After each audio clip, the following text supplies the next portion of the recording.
under the surface of this field here in the Cotswolds lies a complex of Roman buildings. How do I know? Well, you've just got to look around you. I'm virtually tripping over lumps of masonry that are sticking out of the ground. The whole place is strewn with bits of tile. There's hundreds of coins and fragments of pottery and tesserae found around here. But the biggest clue to the presence of a Roman site of some scale and importance is this. It's a mosaic, even I know that, and a very nice one too. So, what am I walking across? Is this a villa, or a bathhouse, or a temple? And in an area that's crammed full of villa estates, why are our archaeologists so excited about this one? We'll know in 3 days.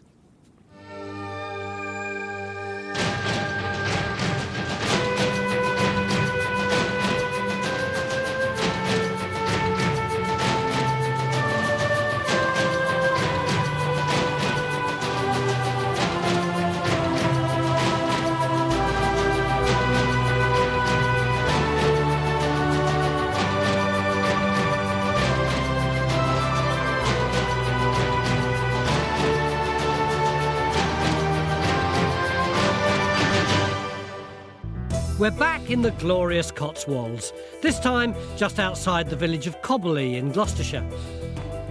Our site is in this 20-acre field, flanked to the west by a small river running north-south, and to the east by the main road that links Cirencester with Cheltenham. We've dug Roman sites in the Cotswolds several times before, but we don't usually get stuck in quite this quickly. Neil, what's going on? Beginning of day one, hundreds of people working, we've already exposed a mosaic. That's not what we do on Time Team. Yeah, it's not typical, is it? But to be honest, I think we knew the mosaic was there. The local archaeologists did a small dig in 2003 and found part of it. So we're re-exposing the mosaic there and then extending out to try and find the walls of the room the mosaic sits in. And Anthony, you're going to help us make sense of the mosaic. Hopefully so. What do you think of it at first glance? Well, the motifs are pretty standard, but it's interesting because I think it might be quite an early mosaic. Mosaic specialists are always so laid back. It's a mosaic! Yes, I know it's a mosaic, but I doesn't want to be too excited at the moment because there might not be very much of it apart from what we can see. There'll be loads. John, you done the geophys already? Unfortunately, we haven't. GeoQuest have done this, and they've got some fantastic results, as you can see. Look, there's the copse behind us. This looks like the villa complex here, and all these trackways and ditches beyond extending right across the field. Rather embarrassing question. If we've already got the geophys, why are you here? Well, look...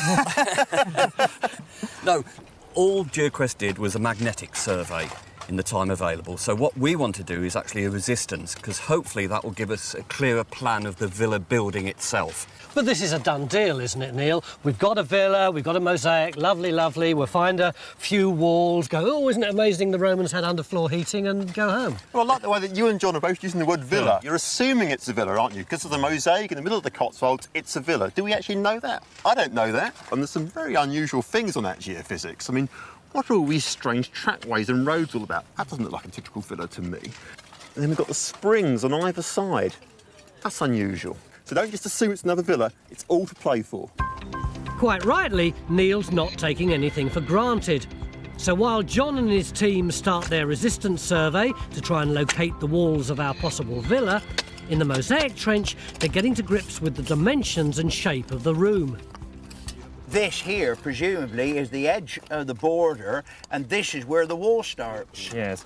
And do you see, Phil, that they've reused flue tiles, because you can see the grooves on these tesserae.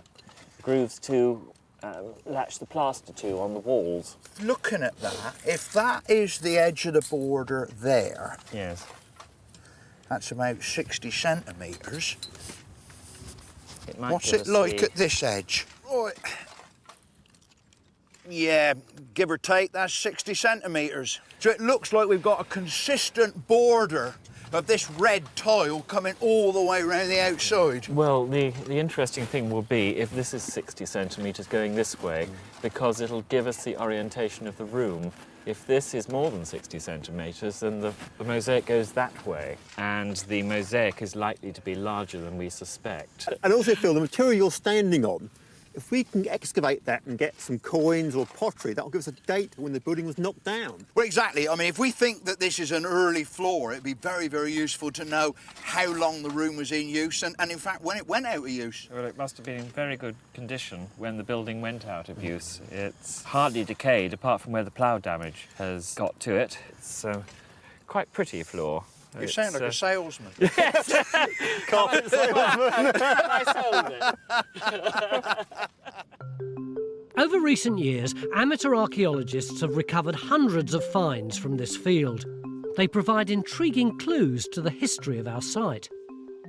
Well, we've actually got quite a nice range of material here, from tesserae from a mosaic, box flue tiles indicating heated rooms, stone roof tiles, and then we've got a range of metal finds. The guys who have been working the site have recorded over 60 coins, and they give us quite an interesting date range. The earliest we've got actually dates from the very time of the conquest. It's a copy of a coin of the Emperor Claudius. And we actually end with the very last coins that come into Roman Britain, dated to about 402 Oh, AD. lovely. That's really nice.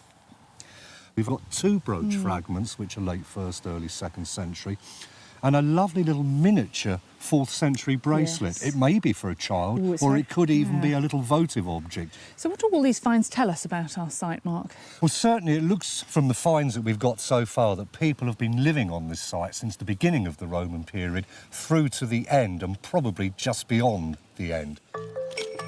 Back at the Mosaic, they don't have any datable finds yet, but Phil's been making serious headway, helped by the fact it was partly uncovered in 2003.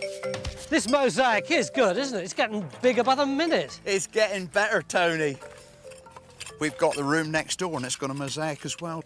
Oh, I see, yeah. So is this earth in between, is that the wall? That's the wall between that room and that room. It's not looking bad, is it? But it does raise a problem, doesn't it? How much of this mosaic are we going to expose in our 3 days? I mean, take a look at this bit here. You've got this beautiful petal thing with inside this roundel. It looks so lovely, and there's this irritating piece of earth just in one section of it. I'd love to whip that off, not for good archaeological reasons, but it would just be so lovely to see it. Well, that one irritating little block of soil is going to go, Tony, because that is actual backfill from the other excavation, so we can reveal that. But where we're getting back to is just about the edge of where they got to when they stopped their dig. Cool, it's all happening on day 1. You turn your back for 1 minute and another trench has gone in. What's got into people? Guys, you put another trench in. Well, you know, I said the res was going to provide a clear plan of the building. As they always do, yeah. It hasn't. It's just not working. Why? Well, lots of excuses. I think the main reason is the archaeology is so shallow. But I thought if something was close to the surface, it would make it easier for you to find. No, we need a greater depth of soil so the electric currents can go in and actually sort out the rubble and the wall lines. At the moment, we're not succeeding. So for the moment, we're putting this trench in over this really clear response in the magnetics. I'd like to guess it was sort of something like a plunge pool, a sunken feature. So basically you're saying it's the only thing you've been able to find, so let's dig it. Well, not only that, Tony. You know how important it is for us to excavate down to try and find out when this building was constructed. Now, if we can dig up against an outside wall of the building, we can dig down, find out any pottery from the lower layers. How do we know where the outside wall of the villa is? Look, that is the line of the main villa building. So that actually comes through at this point here. Yeah, I mean, we only just started this trench, Tony, but you can see where Phil is over there. We've got a mosaic in a room. Now, I reckon there's probably a corridor coming out to about where you're standing. So if we can find out whether this is the front corridor or the back corridor, that's going to be important for actually working out the plan of the villa, and digging down will give us this crucial dating evidence. Look at this blob in a very vague bit of geophysics. If that is a plunge pool, I'll eat my shoe. So a second trench is going in to locate John's sunken feature and find what Neil hopes will be an exterior wall. In the incident room, we're looking at mosaics from other sites nearby. They were obviously designed to be decorative, but there are individual symbols on all of these floors that actually mean something. This one comes from Great Whitcomb. It's a 3rd century mosaic. And that's just a few miles away, isn't it? Oh yes, under Yeah. 5 miles away from here. This device is called a canthus. And what's that? Well, the cantharus was a wine mixing jar, and at your evening feasts you would mix your wine with water and dole it out to your guests. But the cantharus is also symbolic of Bacchus, the god of wine and entertainment, and also god of rebirth. Oh, so it would have also had a much deeper meaning. Yes. This device is called the Gordian knot, the unfathomable knot representing the twists and turns of fate. Another good luck device is the Medusa head. That's amazing, because I find Medusa a very threatening image. Yes, but to the ancient world, the snakes were friends. And the point of Medusa was that Medusa turned evil to stone and protected the household. Any of these things we may well be lucky enough to find. If you want to find out more about mosaics, you can log on to our website at the usual address. It's mid-afternoon. A quick tea break gives me a chance to have a natter with Neil and try to get a sense of the bigger picture. Earlier on, you said to me, oh, this is a mysterious site. There's lots of unanswered questions. Like what? Well, a site of this complexity, Tony, you could ask hundreds of questions, but I guess you can actually sort of boil it down to two real points. I mean, function and chronology. And sort of function is interesting because, you know, you can use sort of labels like villa or temple or shrine, but really they just cover up the fact, what were people actually doing here? I mean, if it was a villa, were they farmers or were they sort of aristocracy who wouldn't have been seen dead out in a field? And then in terms of chronology, what we need to find out is, you know, when was the building constructed? How long did it stay in use? When was it demolished? You know, those are really important questions. That's very comprehensive and really cogent, but I have to admit there's a tiny little bit of me that's thinking, so what? What can that tell us about the Roman occupation of southern Britain? Well, I think it actually tells you a lot. It tells you about wealth creation.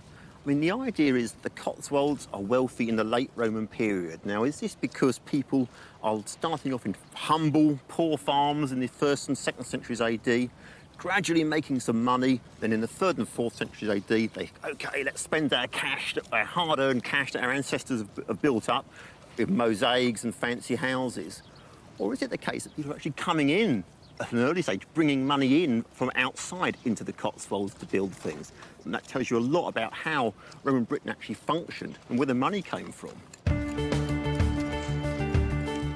Over in Trench 1, Anthony can now see enough of the mosaic to identify parts of it and, more importantly, work out a date. Look, Helen, we've got a cantharus. Oh, yes. If you notice here, we've got two handles. This one with a snake's head and a broken one here. What a pity we've lost most of it. Yes. But at least there's enough there to show us what there would have been. Yes. And here we've got a Gordian knot. Oh, gosh, that's simpler than the ones we were looking at in the incident. Yes. So what date do you think it is? Looking at the overall design with this grid of red, the poised squares of grey, the mosaic is based on pink opus igninum. Oh, now what's that? It's mortar with crushed tile bound in to give it added strength. Oh, I see. And the fact that it has red borders, which Coming all the way around? yeah, in the Cotswolds is generally a sign of an early mosaic. I would think that it was probably late 2nd century to 3rd century. Which would make it one of the earliest in the Cotswolds.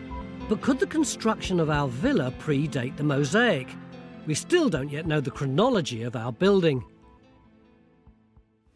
You see where those cars are up there in the fines tent? That's the way I come into work in the morning. And when I do, all I can see here is a field just like any other field. But down here, you can see immediately that there's this flat, well-described plateau.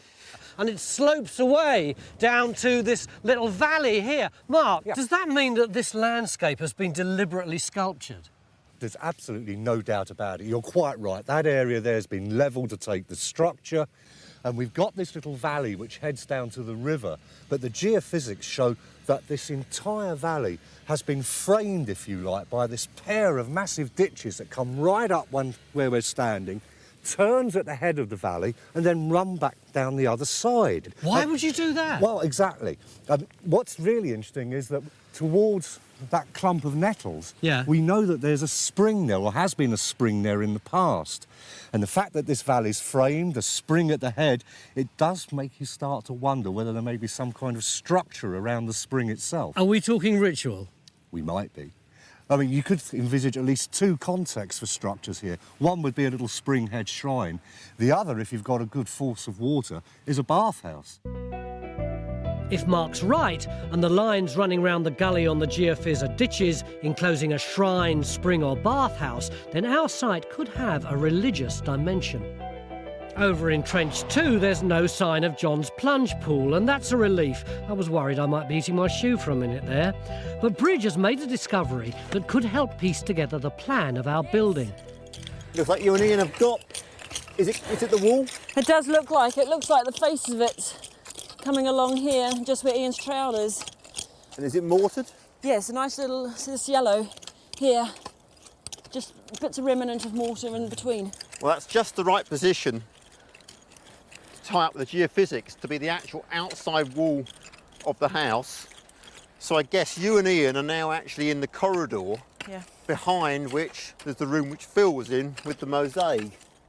So at the end of day one, we think we found the main outside wall of the building, and we've got a corridor linking it to the two rooms with mosaics in Trench 1. Neil's convinced we found a range of rooms running north-south across our site, and from the geophys, he thinks there may even be two further ranges running east towards the copse. Good day, eh? Fantastic day. We found not one but two mosaics, and just as important, we've got this long wall here which marks the western extent of the building. But what exactly is it? Frustratingly, none of our archaeologists are prepared to commit themselves. Let's hope we get some clues tomorrow right here. Join a thriving worldwide community of Time Team fans on Patreon. Our new target is to reach 15,000 worldwide supporters on Patreon by the end of 2025. This will enable us to continue expanding the Time Team world with more digs and greater access than ever before. Beginning of day two here at Cobberley in Gloucestershire, where we found this fantastic Roman mosaic. Look at that. Isn't that gorgeous? But the question is, what kind of building did it originally sit in? Some of our archaeologists have been speculating that it was a villa, others have said a temple, others a bathhouse. We've even had this dreadful phrase, building complex, which Neil has been using. Well, that's horrible. What exactly do you reckon it is? I don't know yet, Oh, but Yeah. I'll find out later on. I think the key is to get to the plan of the building. Now, on the earlier geophysics, what we thought we had was a range of rooms going across here and perhaps a wing coming up here and a wing coming up here. So that's where Phil's mosaic is, and that's where Bridges' back wall is.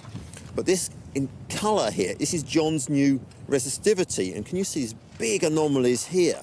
This looks like a range of rooms going back the other way, which makes much better sense, because potentially perhaps you've got, rather than having a villa like that, you've actually got an H-shaped villa facing down the valley towards the river. So what I think we might have now is actually rooms going off in those directions. So you might imagine a villa that's kind of an H-shaped, and therefore Phil's mosaic will be kind of in the cross of the H. Neil's also identified a location for a further trench. If he can get dating evidence here, where the end of the Roman building appears to lie on top of an earlier ditch running underneath, he's hoping to establish when the building was constructed. So while John goes off to look for two new ranges towards the river, Trench 3 goes in. Now, is it just me, or do you get the feeling our experts are having trouble making their minds up? I can't believe it that still none of the archaeologists will commit as to what kind of building we've got. No, I can't believe it either. It's a villa. Well, I thought it was a villa. Yes, of course it's a villa. Well, why won't they say? Well, because archaeologists, they just love to disagree, don't they? I mean, you know, what would you call a group of archaeologists? A doubt? An argument of archaeologists. A confusion of archaeologists.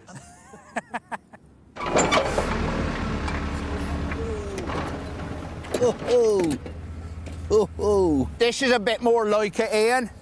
Back in Trench 3, it looks like Phil's got off to a flying start. Ah, you lovely little thing, you.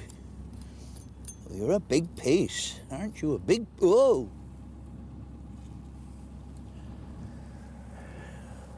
What's the thing of that, then? That's nice, isn't it?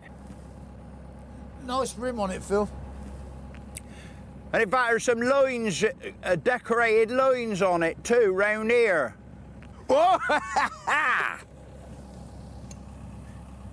Who needs a metal detector when you can see coins like that, then? Phil, you're like a kid in a toy shop. Ah, well, I know. What else we got here? Must have loads of stuff. Over in Trench 1, we're scratching our heads over the mosaic. It is a shame about all this plough damage. How could they have ripped out this whole bit here with one plough? Well, you know, I've been having second thoughts about that because you can, for a start, this damage here is underneath this demolition, this untouched demolition, and there doesn't seem to be much plough marks through this, so this would have protected it. And also, you can see this damage here, it's circular, and all the other plough marks are straight, going off in that direction, so I think this might be something else. Anthony, if it's not plough damage, what do you think it might be? Well, I think it can be one of two things. It can either be damage caused by the collapsing roof and walls, or it could be iconoclastic damage. What do you mean? Well, if you notice, there's a cantharus jug there. That's the mixing bowl? Yes, and if this is a 9-panel scheme, the most pertinent person to put in the centre would be the god Bacchus, god of wine. And, of course, his image would have been an anathema to Christians. So when you say iconoclastic, you mean it literally smashing up icons like Cromwell's soldiers used to do when they came into the churches and cut off the faces of the martyrs? Absolutely. But I don't think we'll really know until Matt has excavated this area and we see if the damage continues. I think that's a hint from both of us.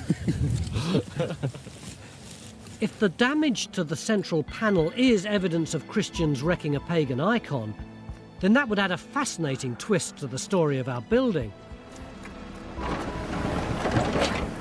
After a promising start, Phil's trench now seems to be going nowhere. There's no sign of any finds, let alone a Roman building or ditch. Phil's not happy. Down in the gully, for some reason, we appear to be digging more trenches. I mean, hopefully that metre will cover it. No one tells me anything. I'm about 100 metres from our site, and what have we got here? Not one, but 2 new trenches. What's going on, guys? Is there a breakaway faction from Time Team starting a new programme? Last night we were pretty gung-ho, weren't we, about how things were going. I think the best word to describe this morning has been challenging. The trouble started in Phil's trench. We positioned this trench to try and catch this ditch coming through, which we thought might underlie one of the buildings of the villa.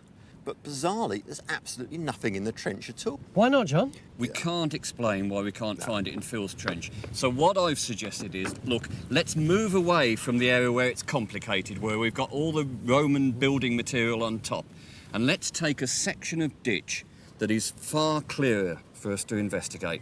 What we're trying to find, Tony, is material that predates the construction of the building. So what we've just done is we've opened up a trench here across one of these ditches to try and get some dating evidence. Is it early Roman? Is it late Roman? Could it even be Iron Age? And we've also got another trench in here to try and examine these anomalies. Could it be industrial? Could it be a bathhouse? Who knows? But the key is if we can get pottery and coins out of these layers, which relate to these ditches, evidence from here helps us understand the date of the building over there. That's the stuff, Neil. Not put off by his failure to get results from the main building, he's changing tactics. Down in the gully, he's putting in 2 further trenches. One to find evidence of industrial activity, a spring or a bathhouse, and more importantly, a second to find dating evidence in the double ditches. Back in Trench 1, the story's moved on again. Is that a pattern that I can see there, Anthony? Yes, it's the top of a cantharus, a second cantharus. Another wine jar? That's right. It's in much better nick, isn't it, than the other Oh, one? yes, it's a much better cantharus as well. So what's this thing here, Raksha?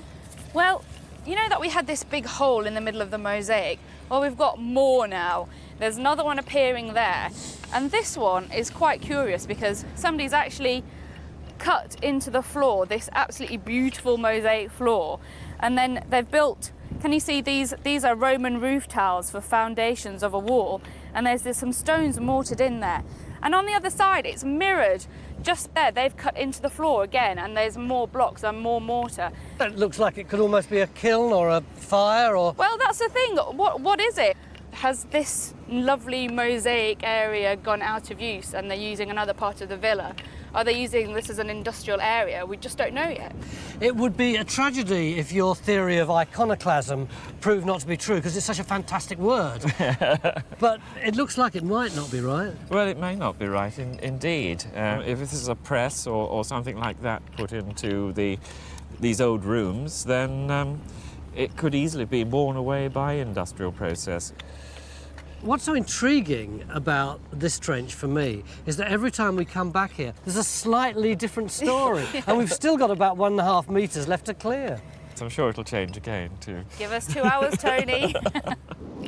Meanwhile, John's struggling to find the double ditches that run round the gully. There are small bits in it, but nothing like the quality we've got over there. I'll go on through, I think. I mean, it's such a clear response. We've got to find an explanation for it. If it turns out to be geology, then so be it, but I cannot believe that's geology. It's too straight.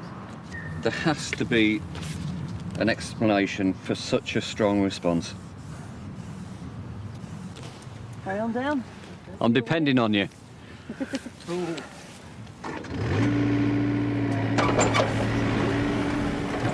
At first glance, it might appear our building was in the middle of nowhere. But closer inspection reveals it was in fact strategically located. Stuart, this is a really unusual part of Britain in Roman times, isn't it? Because we're right between two of the largest cities, Gloucester and Cirencester, and all these villas around here must have been connected to these towns. Indeed, they must. I mean, here's our site here. Cirencester is here, and Gloucester is here. You can see it's very close to both of them, and the Ermine Way connects the two. And the location of our site just here is really interesting. Look at this minor road that actually directly connects Ermine Street here, Main Roman Road, with Port Street over here. It's a direct link between the two. And on the geophysical survey, you can see there's a trackway leading from here directly into the villa complex. So in this kind of triangle of roads, it's in an ideal location. I suppose it's common sense, because there's no point in having a villa with an economic base farming or whatever unless you can get your produce out and all those luxury goods that you want to bring back in. Absolutely. As an economic farming villa, it's in an ideal location. Now we've just got to prove it was a farming villa. Back in the gully, John looks a bit desperate. I mean, given that we've got several hundred metres of this, can't we just hit it hard? John, there seems to be a lot of scratching of heads going on here. What's the matter? People aren't believing me that this is a ditch. Now, if that is not a ditch, then I might as well just give up and go home. We're not... I mean, you don't get natural ditches that do this. And you can't see a ditch? Well, Tony, this stuff is so hard. I mean, it just... I'm going to give John the benefit of the doubt, which goes against my natural inclination. But my goodness, if this is backfill, this is so compacted backfill that this is almost like hardcore. Could it be that they just haven't gone down far enough yet? Ah. Well, we're going to go down a bit further, but... Ooh, I mean, I don't know. You've got to resolve it. Absolutely right. We're going to know one way or the other whether it's here or not, but... Are they digging in the right place? I hope they are. I feel a bit under pressure on this. John, we're a team. It's not, John, we are a team. Yeah, there's no pressure, mate. Nobody whatsoever. will point the finger at you. No, absolutely. You remember that plunge pool? I do. Yeah. OK, Ian, let's go down a bit further.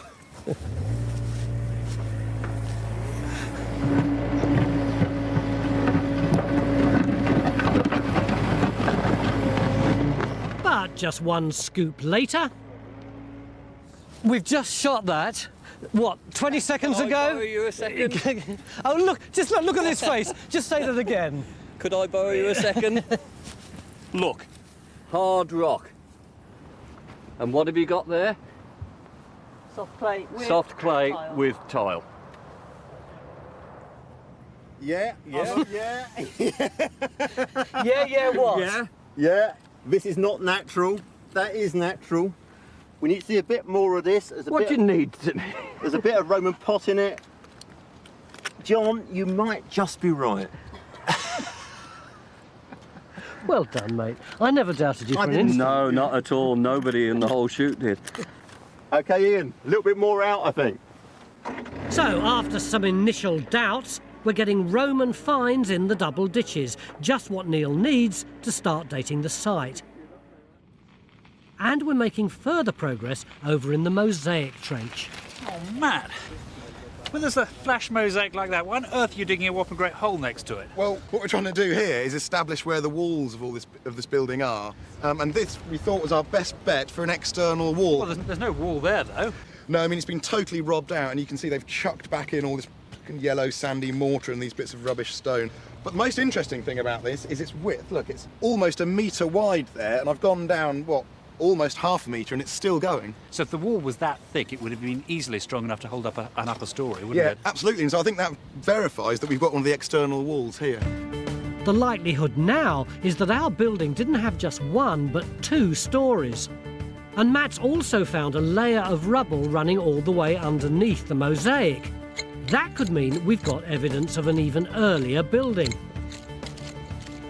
At the end of a long day spent with his geophysical knickers in a twist, John thinks he's cracked it. Look, you two, you've been giving me so much hassle. I finally got the goods.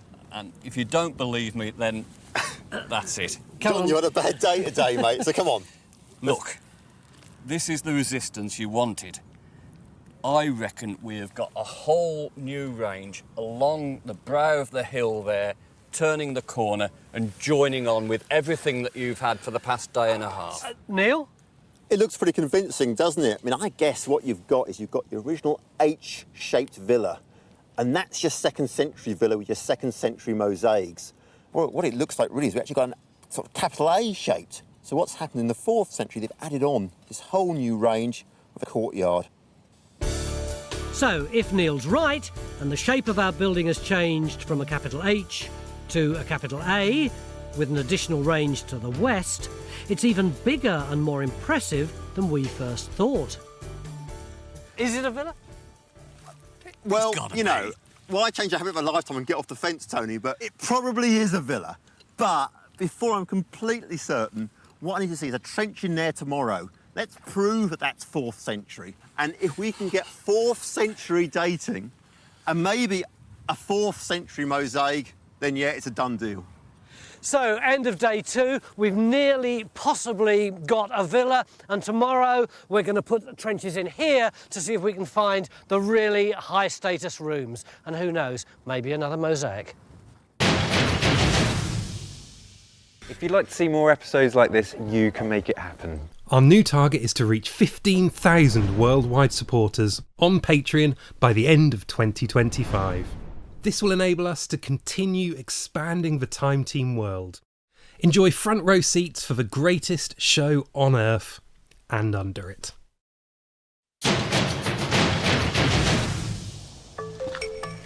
Day 3, here at our mysterious Romano-British building in Cobberley in Gloucestershire.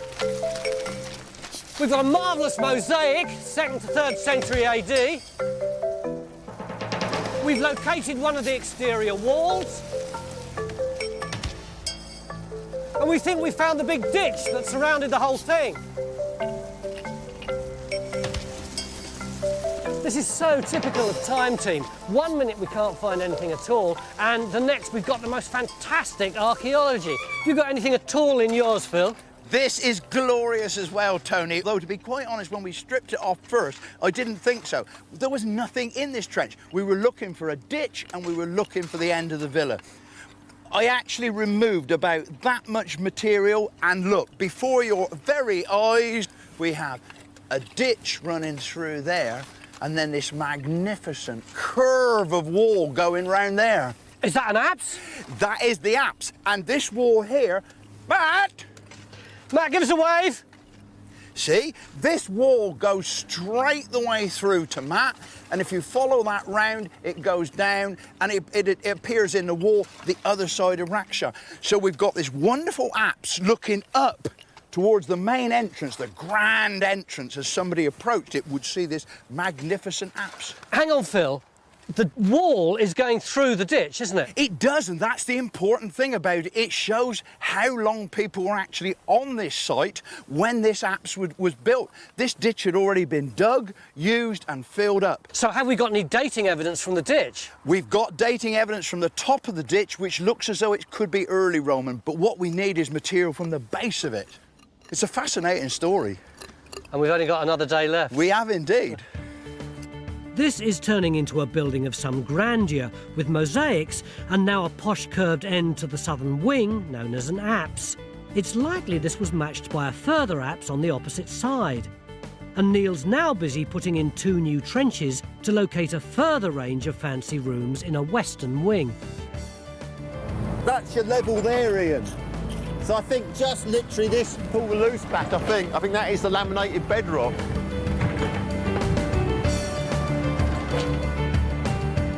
Down in the gully, where John was looking for evidence of a bathhouse or industrial activity, Tracy's definitely found some kind of structure.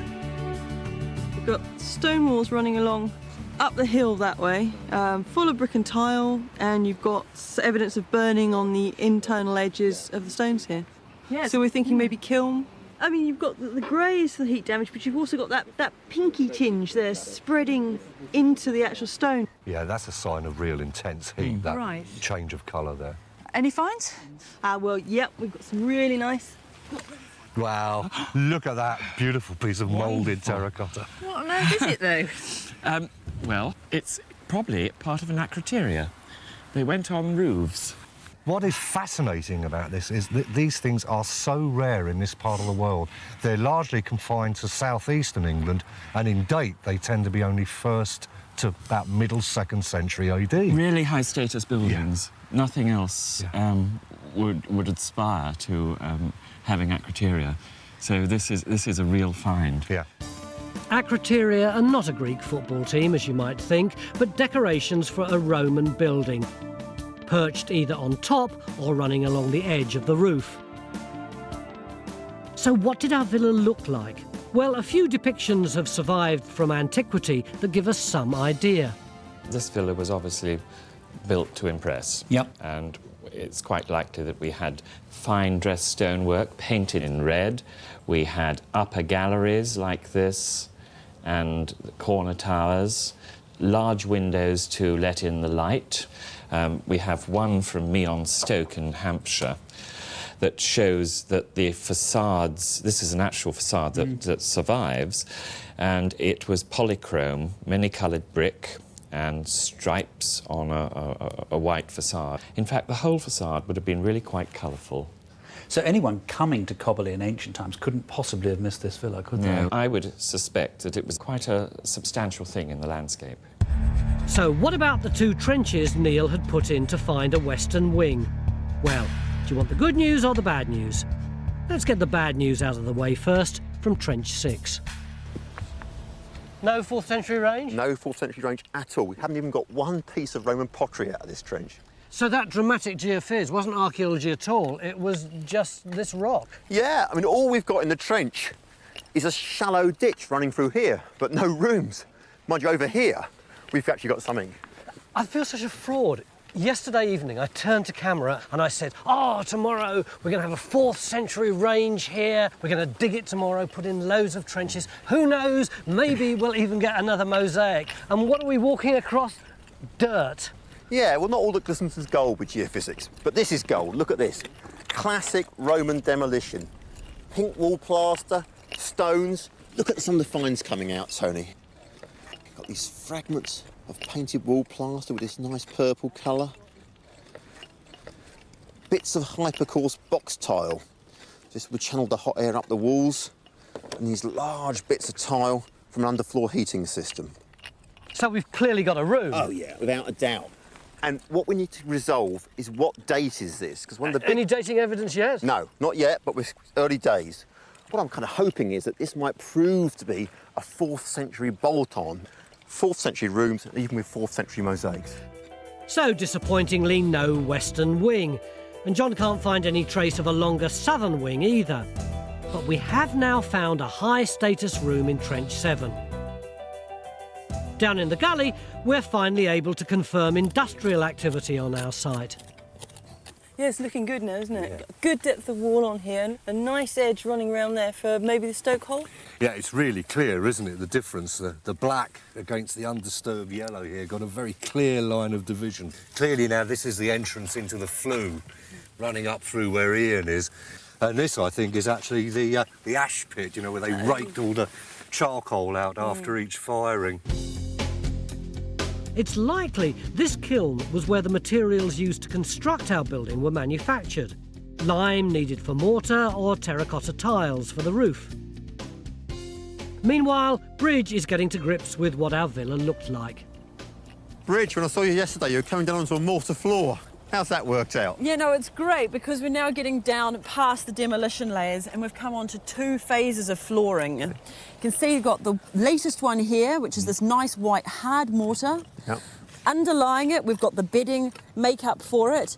And then here, this bright white is actually an earlier floor. Right. Now, it must have gone into either disrepair or it collapsed because it's dipping in this way, and they've had to build it up again and relay a new one.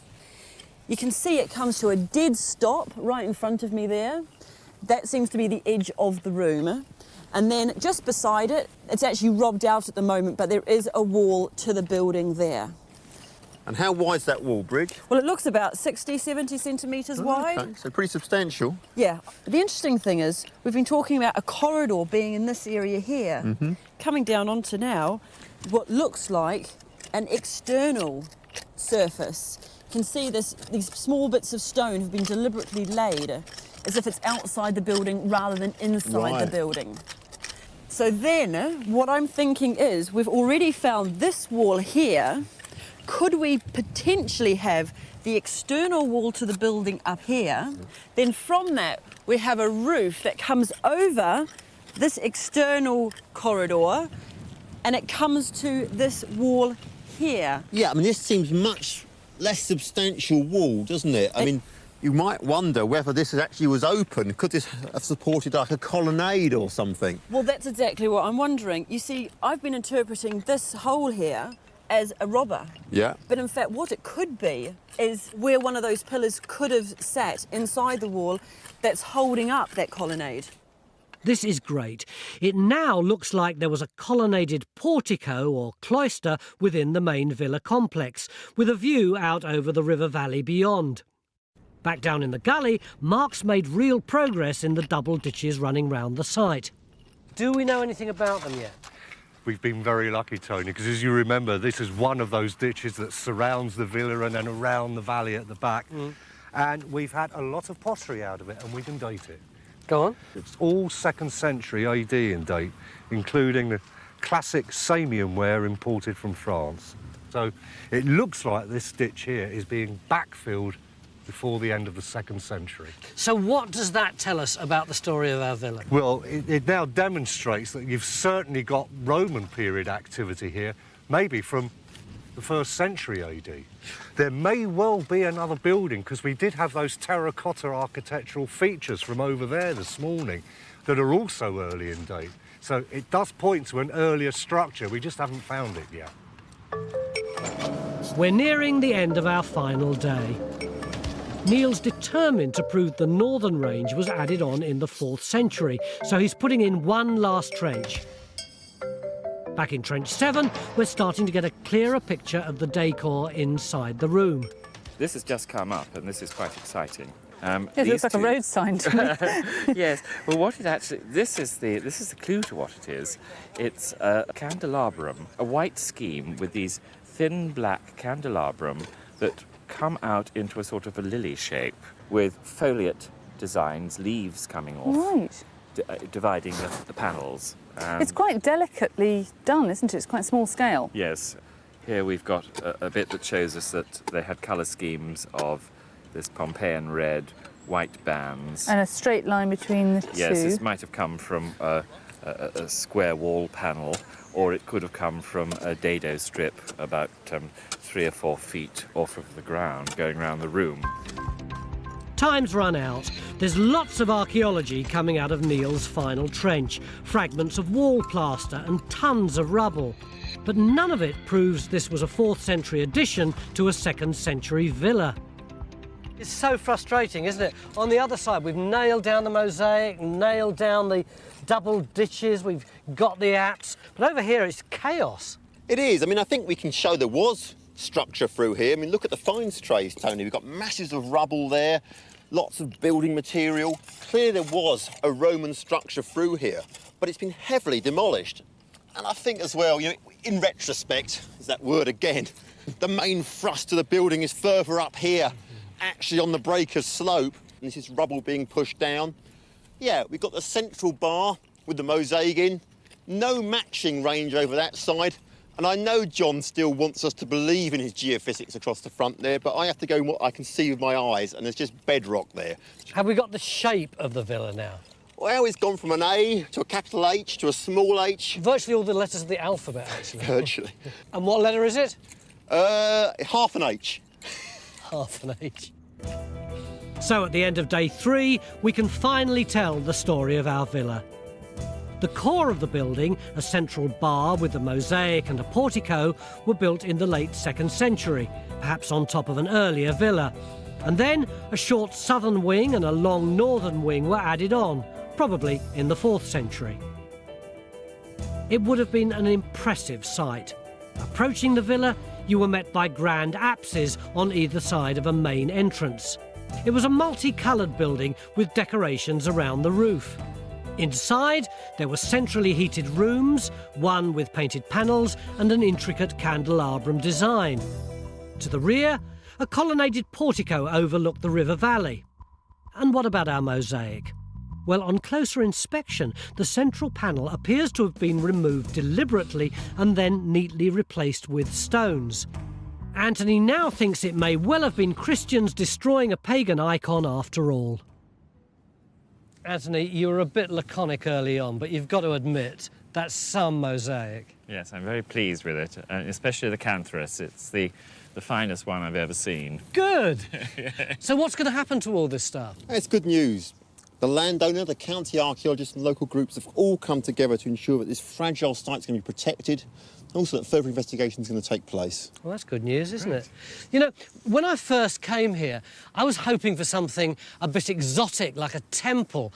So, OK, we've got a villa, but in fact it's much more than that. It's 2, possibly 3 villas stretching over 200 years. And it's covering this vast area from the kilns over there to the spring, the lovely mosaic, Phil's posh apse looking out over the entrance, all set in this beautiful landscape sculptured by the Romans 1800 years ago. Makes you rather want to come back to the Cotswolds again, doesn't it?